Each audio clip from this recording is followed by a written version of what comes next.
بات میں آپ کو ایک بتاتا ہوں، اور وہ ہے دعائیں جو ہمارے پیارے نبی صلی اللہ علیہ وسلم نے ہمیں سکھائی ہیں، قرآن نے ہمیں بتائی ہیں۔ آپ اگر فجر کی نماز کے بعد اور مغرب کی نماز کے بعد یہ دعاؤں کا عمل کریں تو انشاءاللہ العزیز آپ کے بچے کی اللہ تعالیٰ حفاظت کریں گے۔ ان میں کون کون سی چیزیں ہیں؟ فجر کے بعد، یعنی ویسے تو ساری نمازوں کے بعد ہمیں اسلام نے یہ کہا، اللہ نے حکم دیا، حضور نبی کریم صلی اللہ علیہ وسلم کی حدیث ہے کہ ہمیں آیت الکرسی پڑھنی چاہیے۔ آیت الکرسی جو ہے یہ بچے کی حفاظت کے لیے، اس کی جان بھی اور اس کے دماغ کی، دونوں کی حفاظت کے لیے بڑی مجرب بات ہے۔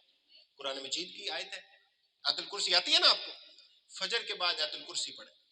اسی طرح جو آخری دونوں صورتیں ہیں جنہیں معوذتین کہتے ہیں، قل اعوذ برب الفلق قل اعوذ برب الناس، یہ دونوں پڑھیں۔ حضور نبی کریم صلی اللہ علیہ وسلم نے یہ ہمیں سکھائی ہیں، اور ان دونوں کے اندر جو ہے وہ اللہ تعالیٰ کی پناہ مانگی گئی ہے ان سارے شرور سے، ان ساری برائیوں سے، حسد کرنے والوں سے۔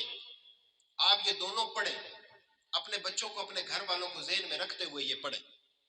کسی اور عمل کی ضرورت نہیں ہے، کسی پیر صاحب کی ضرورت نہیں ہے۔ حضور سے بڑا پیر کون ہے جی ہمارے لیے؟ حضور سے بڑے مرشد کون ہے ہمارے لیے؟ حضور نبی کریم صلی اللہ علیہ وسلم سب سے بڑے مرشد ہے۔ تو جو بات انہوں نے بتائی ہے وہ زیادہ اہم ہے، یہ دونوں صورتیں پڑھیں۔ اس کے علاوہ اور کچھ مسنون دعائیں ہیں، مثال کے طور پہ بسم اللہ الذی لا یضر مع اسمہ شیء فی الارض ولا فی السماء وهو السمیع العلیم، یہ آپ کو یاد ہے نا؟ کچھ لوگوں کو یاد ہوگی، جن کو نہیں یاد وہ یہ یاد کر لیں۔ اسی طرح اور دعائیں ہیں، اعوذ بکلمات اللہ التامات من شر ما خلق، اعوذکم بکلمات اللہ التامات من شر شیطان وہامۃ ومن عین لامۃ۔ یہ دعائیں ہیں جن میں اللہ تعالیٰ سے ہم دعا کر رہے ہوتے ہیں کہ یا اللہ ہماری حفاظت کر، شیطان سے حفاظت کر، شیطان کی آل سے حفاظت کر، شیطان کے چیلوں سے حفاظت کر، وسوسوں سے حفاظت کر، حاسدین سے حفاظت کر۔ یہ دعائیں پڑھیں۔ یہ دعائیں پڑھنے کے بعد اللہ تعالیٰ کے جو پاک نام ہیں ان کا ورد کریں۔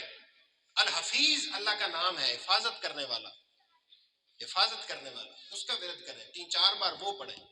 اور پھر اپنے بچوں پہ بے شک پھونک ماریں، دور سے بھی کریں گے تب بھی ہو جائے، پھونک نہیں بھی ماریں گے تب بھی ہو جائے گا۔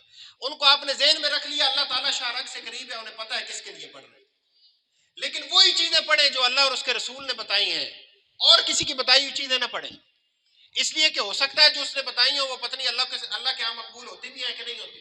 جو اللہ تعالیٰ نے بتائی ہیں، جو پیارے نبی صلی اللہ علیہ وسلم نے بتائی ہیں وہ پڑھیں۔ فجر کے وقت اٹھیں، 5-7 منٹ پھر نماز پڑھ کے مصلی پہ بیٹھیں، یہ پڑھیں، پڑھ کے اپنے گھر پہ، اپنے اوپر، اپنے بچوں کے لیے اس کو پھونکیں۔ پھر مغرب کے بعد تو اللہ تعالیٰ پورے دن میں اور پوری رات میں آپ کی، آپ کے گھر والوں کی، آپ کے بچوں کی حفاظت کریں گے ان ساری برائیوں سے جو انہیں لاحق ہے۔